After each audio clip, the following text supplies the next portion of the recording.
Ayan mga idol. Papunta po tayo ngayon dito sa ating mga kanang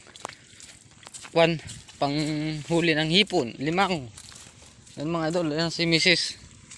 Yan ang kasama natin ngayon. Wala po yung aking bayaw eh. May lakad sa ngayon. Kaya kami muna ni Mrs. Siguradong makakarami. Ha! Ayan mga lods, sunsun muna tayo ng ating daan. Ito ang ilog natin mga mga lods. Oh. Sa dulo niyan may kana tayo.